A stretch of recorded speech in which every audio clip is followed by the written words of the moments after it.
I spoke a couple weeks ago about whether or not we have considered the cost of following Jesus. And then last week I talked about once we've considered that cost, are we prepared to make the sacrifices necessary in order to then follow Jesus? And today I want to make the end of that, of the Trinity of this message to be, now that we have considered the cost, we've considered the sacrifice, now what does it mean to be walking along the path of spiritual transformation? And the best way to do that, I think, is for us to analyze Psalm 1. Ironically, the book of Psalms is like the longest book in the Bible. I don't know how many times I found myself going to the very first one.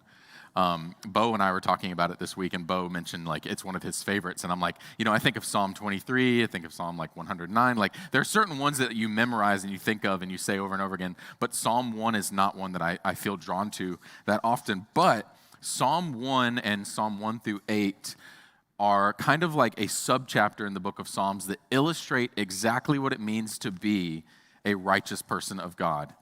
It illustrates what do righteous people do, and then what do righteous people not do. So as we walk along this path of spiritual formation, I think it's great to just look at Psalm 1. It's very short.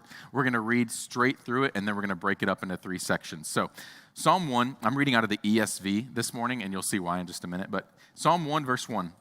Blessed is the man who walks not in the counsel of the wicked, nor stands in the way of sinners, nor sits in the seat of scoffers. But his delight is in the law of the Lord, and on his law he meditates day and night. He is like a tree planted by streams of water that yield its fruit in its season, and its leaves do not wither, but in all he does he prospers. The wicked are not so, but are like chaff that the wind drives away. Therefore, the wicked will not stand in judgment, nor sinners in the congregation of the righteous, for the Lord knows the way of the righteous. So we're going to look at this in kind of 3 sections. The first section is what the blessed do not do, what we do not do. And then the second section, it is what do we do? And then at the very end, it shows us what is the result of that. What are the consequences of following God versus not following God? And so looking at verse 1, blessed is the man who walks not in the counsel of the wicked, nor stands in the way of sinner, nor sits in the seat of scoffers. I really like the way the ESV translates this because we have 3 different behaviors. We have walking, we have standing, and then we have sitting. And this illustration that we have is our spiritual walk. We often call it the walk. In the book of Acts, Paul calls, our belief in Jesus the way. We think about it as a path, and it is a walk. It's something that we're steadily doing over and over again. So as we're walking, it tells us not to seek the counsel of the wicked. And that word wicked is the same place we get the word wicker, like wicker furniture. It's like those little sticks. They twist them together in order to create like a structure. And that's why it's called wicked, because that means to twist. Right? So when we talk about the wicked, we talk about people who take truth and twist it in a way that it now is untruth. It is false. And that's just a fancy way of saying it's a lie, right? And a lot of the times, especially in our generation, we get counsel from all over the place. We have counsel from friends and family who probably mean well. We get counsel from the internet. We get counsel from social media. We receive counsel constantly. There's never been a time in our history where people's opinions have not been more on display. I remember somebody had a joke one time about like, oh, what superpower would you have if you had a superpower? And they're like, oh, I wish I could read people's minds. And they're like, we already have that. We have Facebook. Have you seen what's happened? Like, I don't want to read people's minds. It's awful. Like, you think like, oh, I wish I knew what people were thinking. And then we have social media and you're like, never mind. Like, can we back up, please? And so the thing is the wicked will take an element of truth and twist it to serve their own purpose or agenda. And I was trying to think of some examples, and all the ones I thought of would be offensive to somebody. So So I settled on one that maybe would offend the least amount of people. So I think about the organization PETA, People for the Ethical Treatment of Animals. Luke, don't laugh at me yet. Don't laugh yet. So People for the Ethical Treatment of Animals. Now, treating animals ethically is a biblical principle. Like the Jews had a law of kosher, right? They keep kosher, and that's not just what you can and can't eat, but it also governs the way you slaughter animals in a respectful way. Muslims have the same thing. It's called halal. It just means like the way that you treat animals in a respectful way, the way you slaughter them. So that is a biblical principle, to treat animals in a certain way, right? We should have respect for the way that, even the way that we slaughter animals, which should be done in an ethical way. Anybody who's a hunter in here, like, you don't walk around the woods with a club, like breaking deer's knees and stuff and beating them senseless. Like, it should be like one shot, one kill, right? You're supposed to do it in a way that is like a quick and painless death for the deer, because even though we have dominion over the animals, we should show them respect, right? That's a biblical principle. That's a biblical truth. To treat animals ethically is a good thing. Unfortunately, if you're a part of PETA, please don't come like key my car after this. Unfortunately, the reputation that PETA has is that they have so valued the ethical treatment of animals that they have neglected the ethical treatment of people. So you see like all these stereotypical videos of PETA throwing blood on people wearing fur coats or wearing leather. In order to push their agenda, they have now treated people unethically. They have wickedized God's law, which is to treat animals ethically, and now they have placed animals above humans. They have now said, no, my way is going to be the way that it should be, and I'm going to abuse whatever power I need to in order to make it so. That's wickedness. That is to take a biblical principle and to turn it in a way that serves you best. We have the exact same thing in politics. I mean, both sides, whatever side you're on, we have principles that they take and they cling to and they twist in a way that serves them. The problem with that is it's easy to recognize wickedness externally, but also the thing you have to fight against is the fact that we ourselves, even as believers, have wicked thoughts. I'm sure many of you waiting in line for gas this week have had wicked thoughts about what you would like to do to these people. I sat behind a lady who had 15 gas tanks, and I was just like, I just want to fill up my Scion. It's like 10 gallons. Like, I just need to get back to Conroe. You know, I don't know if any of you follow Reddit, but like I'm on Reddit and I'm looking at the Houston subreddit, and the wicked thoughts about Centerpoint Energy and Entergy are vast. And the things that people say I'm like, gosh, like these are wicked thoughts. Like people dropping the CEO's address, saying that they need to go to us. I'm like, you guys, like, chill out. Okay, he's just a person. Like, he's just a person. So, when we have wickedness present in our world, and this wicked counsel is coming toward us, but then we also have wicked counsel rising up within ourselves because we are fleshly beings, how do we combat against that wickedness? We have to know what the truth is in order to identify a lie, right? I think I've used this illustration before. I used to work in a bank, and when you work in a bank, you need to be able to identify counterfeits. They don't give you counterfeits to study. They give you a real $100 bill. They want you to look at it, study it, and then they give you a stack, and they ask you to count it. And you just count it, and they say flip it over and count it again. And you do that like 5 times. Then they give you a stack that has a counterfeit in it. And the second you hit it, you can feel it. It's like so different from the real one. It's easy to identify. Now, if I just handed you a counterfeit without being familiar with the real thing, it might fool you. But when you're so familiar with the real thing, when a lie comes along, it's easy to say, not true. We have to be rooted in the Word and knowing what God has spoken to us in order for us to combat the truth, and to combat the lies and the false counsel. You know, we have things that come up in our mind. I know personally, you can have things come in your mind like, well, I'm just worthless. No, I'm not. I'm fearfully and wonderfully made. I'm not worthless. I don't know who told you that. Not my God. My God tells me that I'm fearfully and wonderfully made. You know, anybody who's married, which I know, I'm telling this from Bree's perspective because I don't do anything right. She is the perfect one. She has to deal with me. But you're thinking to yourself, like, I'm not going to put up with that attitude anymore. Let me tell you, one more time they're going to talk to me like that. I'm not putting up with it. I'm done. No, actually, love is patient and love is kind. You know? God has abandoned me. No, he has not. Though I walk through the valley of the shadow of death, he is with me. I fear nothing. We have to have those biblical truths, as the scriptures say, written on our hearts. It has to be so familiar to you that you can't. I mean, I know that when I'm sitting and praying and I can have those thoughts, or like if I'm out doing something and I have these thoughts, I can pull out my phone. You know, we have the blessing of the phone, and I can pull out Bible verses and I can pull out all these websites that lead me. But when you're in the midst of of wicked people who are trying to get you to buy into their counsel, you have to have that truth already written on your heart. Waiting until that moment is the wrong time because our willpower is far too weak to resist things that sound good, because that's what wickedness is. It sounds good. There's an element of truth in there, but it's been twisted in a way that only serves their benefit. And so we look to the next portion. So we're walking, right? First we're walking. We don't walk in the counsel. We continue walking along in the truth. And then the next verse says, we do not stand in the way of sinners. And it doesn't mean like stand in the way like we're blocking their path. We don't stand in the way that they stand in their behavior. And again, let's understand, this is a metaphor. This is not saying like, if you found out your sister got drunk last night, you're like, I'm not talking to her anymore. Sorry, sinner. Done. Out. No, it's not. It's more about how we behave and our behavior towards sin than it is towards people who sin. And we know that because Jesus not only walked, but stood and sat with sinners, right?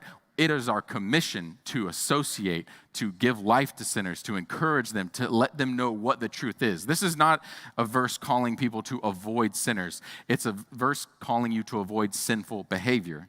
Because if we're walking along a path, and if our journey with God is something we have to continuously move into, we don't have time to stop and participate in sin. What it's illustrating here is that our walk is a walk, and you can't stop.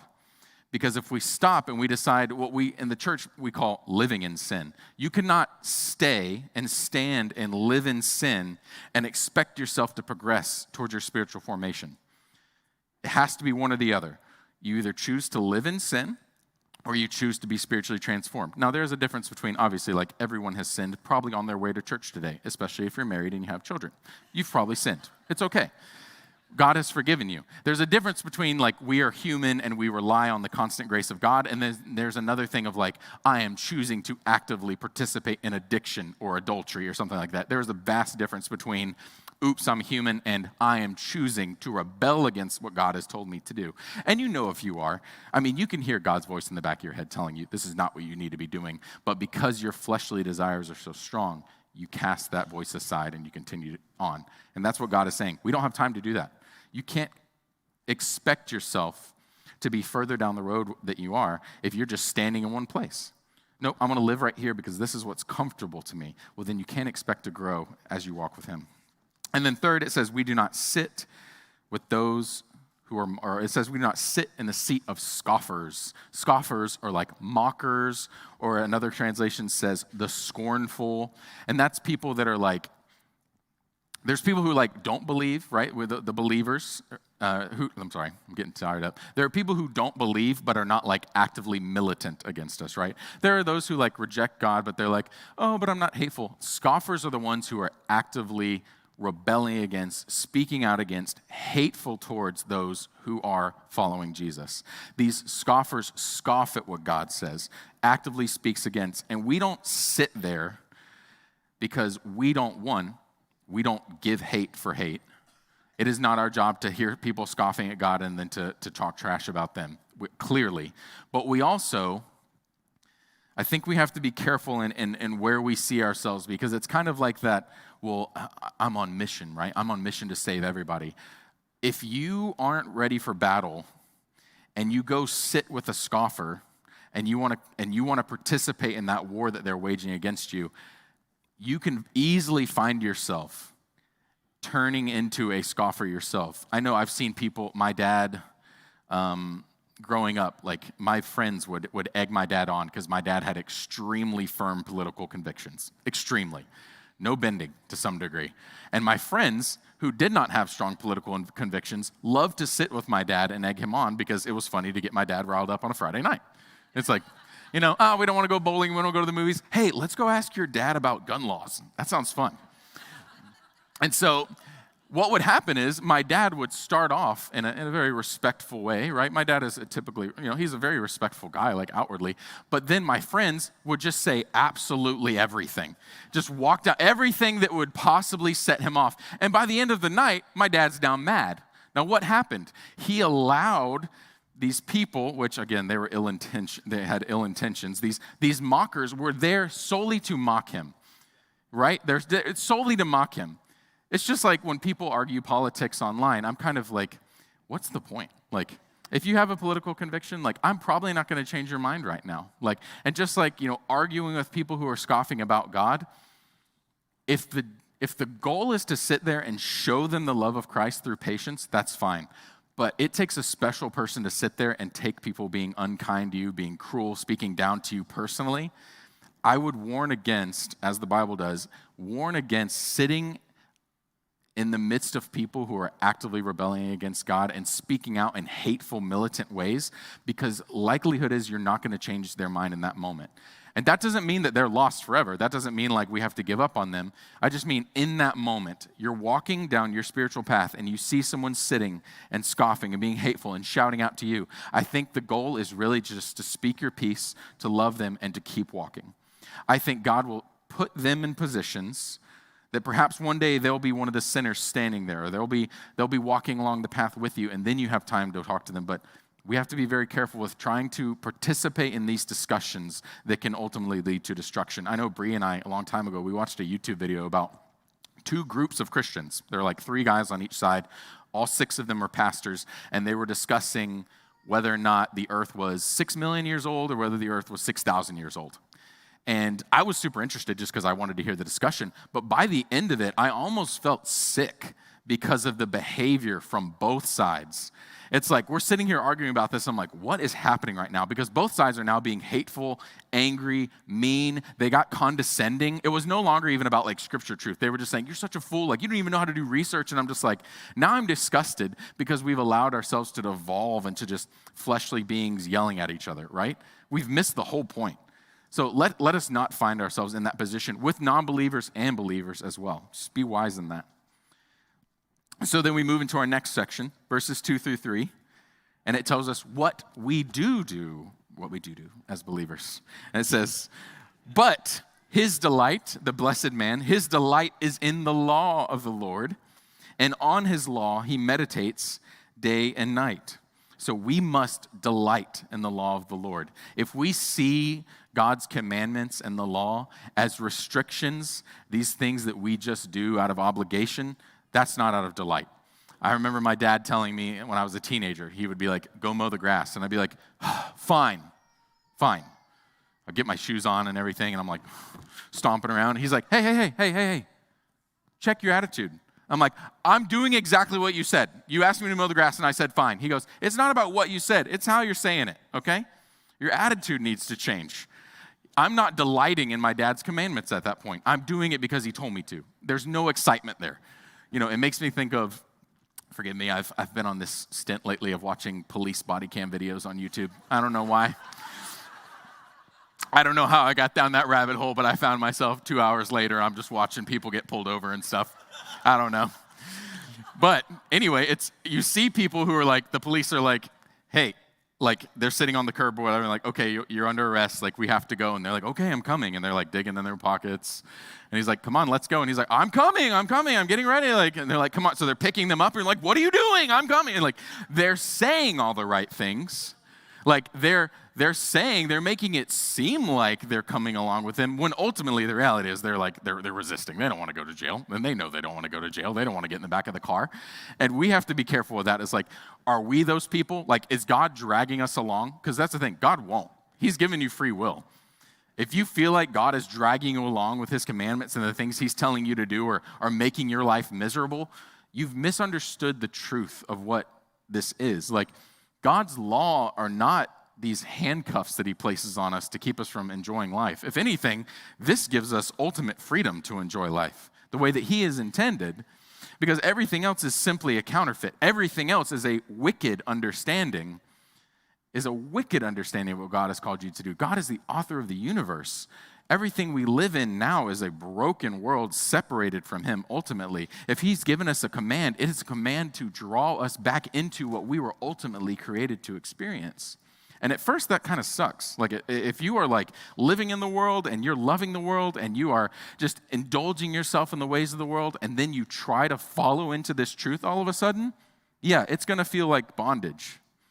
But it's because you have so invested in the lie that the world has more to offer than what God does. We have to find that delight in the law. And the only way you can do it is to start walking down that path. Because the further and further you get down that path, the further and further you go, the deeper that truth becomes. You know, I talked to a handful of people. I had friends who were young who became addicts and stuff like that, who have now gotten clean. And every time you talk to somebody who has gotten sober from drugs or alcohol, they will testify, my life is far better than it was, obviously. And the thing is, nobody wakes up one morning and goes, you know what? I think I'll become an alcoholic today. Like, nobody sees themselves in that way, right? Nobody says, I think I'm going to get addicted to meth. Like, nobody assumes that's what's going to happen with their life, right? They say, no, it's just one time. It's just every once in a while. It's fine. It's not a big deal. I have a control over it. I have a handle on it. Nobody plans to ruin their life. But what they do is they get so tied up in this false truth. Because here's the thing. These substances bring us physical joy and pleasure, right? And so there is an element of what God has intended for us, because God does want us to have physical pleasure and joy. And so it's hard because you get that hook in you. The enemy's able to use that little bit of earth-like joy that dissipates in an instant.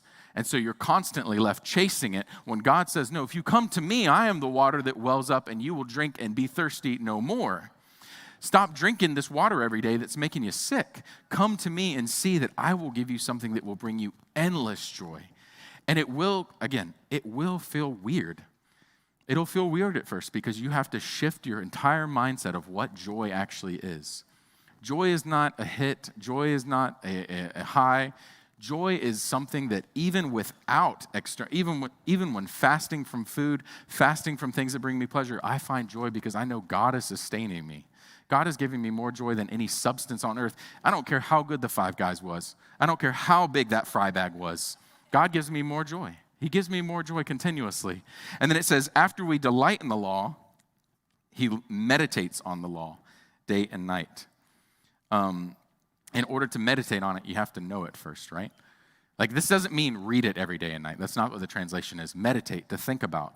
After you've read it, and you've read it enough that you know it, you speak it over yourself to where you know it in that moment that lie comes from the wicked person. You know it. It's written on your heart. You can respond immediately because you've meditated on it. It's what puts me to sleep at night, thinking about God's word, knowing the things he's spoken over me and the peace that I can have. These are the things we meditate on. Not the worries of the world, not when is my power going to come back on, which I totally understand. I did the exact same thing.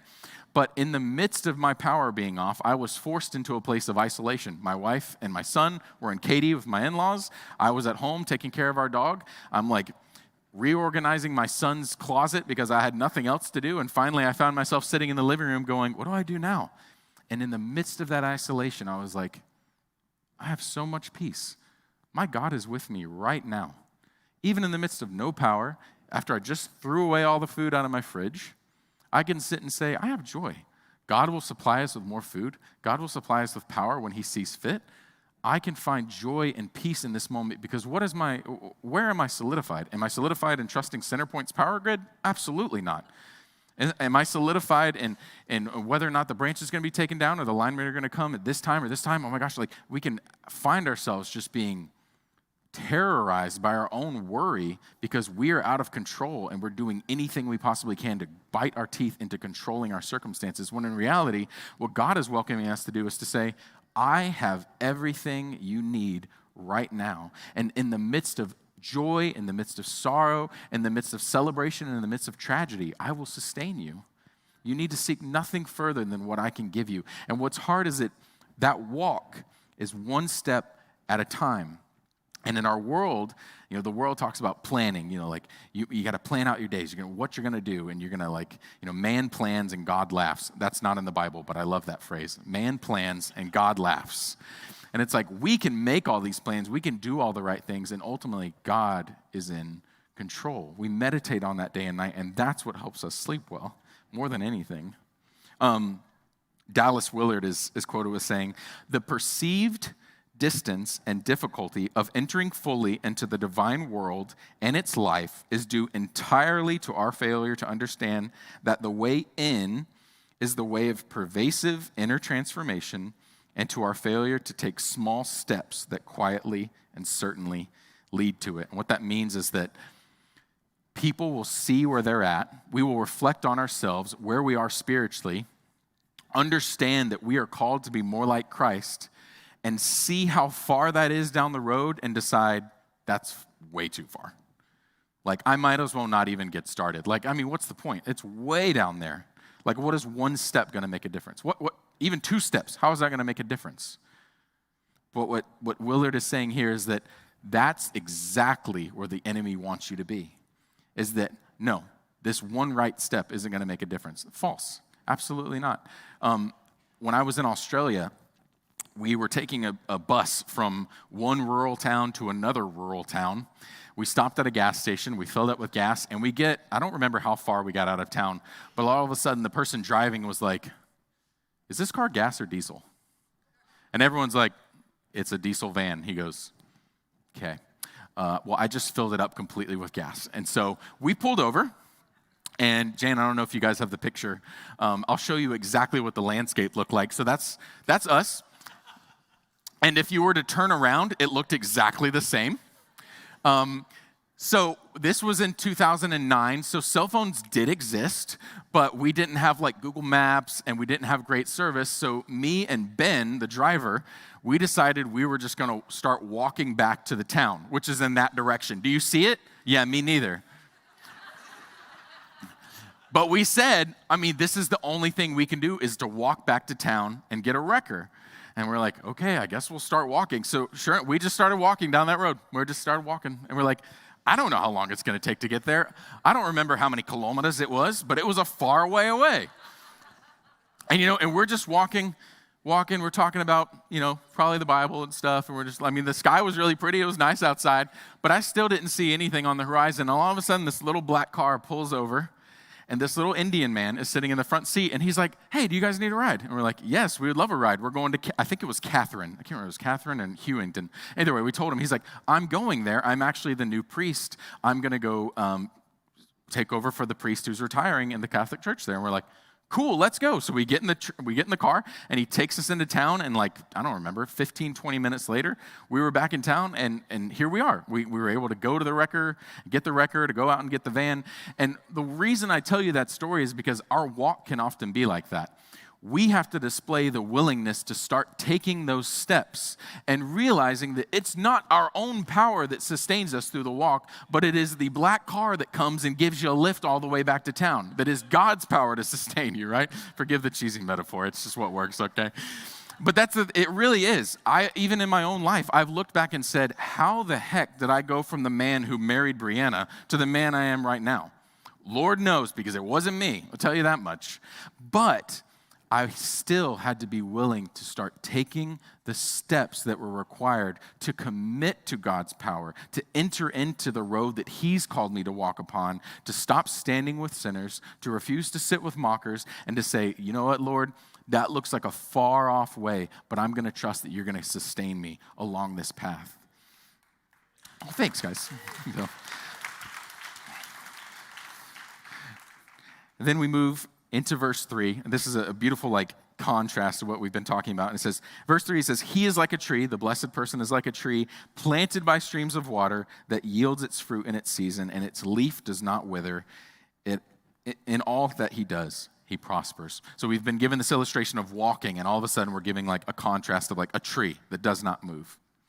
And they work in tandem with each other, because as we're on this road, we can't still walk to and fro and willy-nilly everywhere we want to go. It's illustrating that we, as a tree, need to be rooted somewhere. We have to rely upon that stream that God's going to provide for us. He pulls that stream that brings that water to the roots, that lets us produce fruit, produces trees. We are never without what we need as long as we are rooted with God. And the reason that's key is the idea of being rooted. Again, this whole you can't stay in one place and walk down the path. You can't be rooted with God and rooted in sin at the same time. There's a reason there's such a stark contrast in this psalm, is because you can't do it halfway. There's a reason why it says if you're neither hot nor cold, if you're lukewarm, I'll spit you out of my mouth. I'll puke you out of my mouth. It's because God doesn't like that half committal thing. You're either in or you're out. And it's either you're committed or you're not committed. But God doesn't want you to be like, yeah, I'm cool. Like, I'll go. You know, it's like that friend when you were teenagers who was like, is Jeff coming to the party? Sorry, I just said Jeff. Jeff, I'm not calling you out, Jeff. I just said Jeff, okay? My uncle's name is Jeff. I just say Jeff, okay? I'm not calling anybody out named Jeff. You're like, is Jeff coming to the party? It's like, yeah, he said he was coming. And then you get there and like everyone's waiting. Hey, Jeff, I'm sorry. Now I see you. I'm not calling you out, Jeff. And you're like, yeah, he said he was coming. And then like 3 hours later, you like text him and he doesn't text you back. And like you finally found out the next day, he's like, oh, I was finding Pokemon on Pokemon Go. Like, I don't know. Like, it's just that person who's like, they say all the right things. They're trying to commit, but then they never show up. They never follow through. That's what God's talking about with lukewarm. It's like, yeah, I'm going to do all these things. I'm committed to you, God. And then you go off and do your own thing. That was a really weird side thing. Let's move on. Okay. And we come to the very end, verses 4-6, and says, the wicked are not so, meaning they're not rooted like the blessed man is, but are like chaff that the wind drives away. I don't know how many of you are farmers in here and you like winnow your own wheat and stuff like that, but it's not something that like I was really familiar with. Like reading the Bible, I understand what chaff is. I've like seen videos of people doing it, but every once in a while I'll roast coffee for fun at home. And one of the steps of roasting coffee is that you have to de-chaff the coffee. So like when you roast it, these little papery shells fall off and you just kind of shake the beans. The beans will stay on the little plate or whatever, and then the chaff just kind of blows away. And what David Guznick says is that the reason that the wicked are compared to chaff is because they have no substance. They have nothing that's rooting them. Again, like the tree. The tree stays rooted in the midst of adversity and storms, but the chaff is blown to and fro by whatever breeze shows up, whatever influence is next, whatever good idea comes up next, whatever feels good in the moment, the chaff will be blown to and fro. And in verse 5 it says, therefore the wicked will not stand in the judgment, or the sinners in the congregation of the righteous. And when I first read this, I was like, you know, you think, oh, they won't stand in judgment. And you're like, oh, I don't want to stand in judgment either. Well, the thing is, standing in judgment for us is a blessing because our case has already been decided. When we go stand before the king, we've already been seen. You are innocent.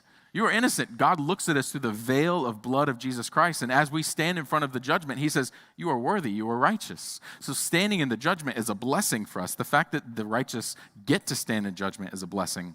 But we see, but the wicked will not, nor the sinners in the congregation of the righteous. And that's just illustrating that the sinners will not be present in paradise.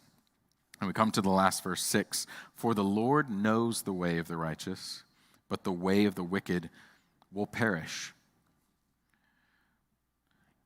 Even as we're on this road and we're looking down and it's just like, I have no idea where I'm going. God does. Even when it's like, man, I don't feel like I'm really making any progress. God knows exactly what he's doing with you. God's not like out in heaven, like handling other people's business. And he's like, oh my gosh, I forgot about you. Like, I'm so sorry.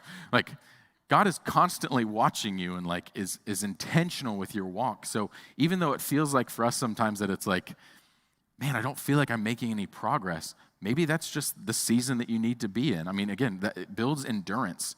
Like we can't live on a constant mountaintop, right? There's mountaintops and there's valleys that we experience along this walk. And we have to trust that God's present in both. It's going to feel good sometimes and it's not going to feel great sometimes, but God is still present regardless.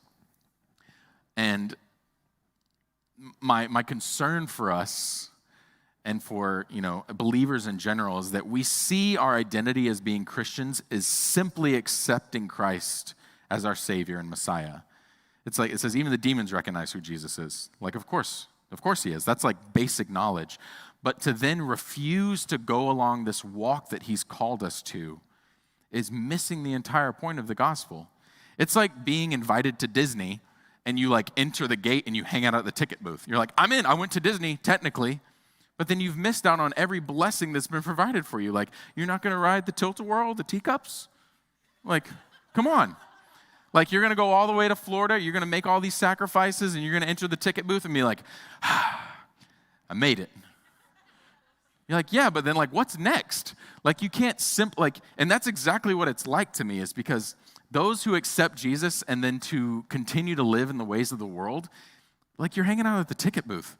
And I'm just looking at you like you're crazy. Like, do you not see this world that he's built for us and this journey that he's inviting us into that's going to transform every aspect of your life for the better? Do you not realize that? That worries me. It's something that keeps me up at night. And I just want everyone to realize, like, even if you're in a space where you're like, well, Mitch, I don't know what to do. That's what I want you to do today. As we pray out of service, I want you to just ask God, like, God, what is my next step? Because whether you're a baby Christian, whether you've been walking for years, whether you're close to God, whether you're far from God, God has a step planned for you.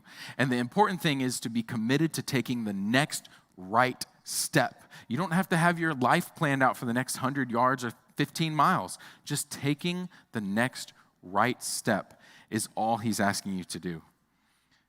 There's a clear path for us to follow, and there's a clear path for us not to follow. And he's given us the freedom to choose, and he's told us exactly what the reward is for both. So let's make the choice to make the next right step.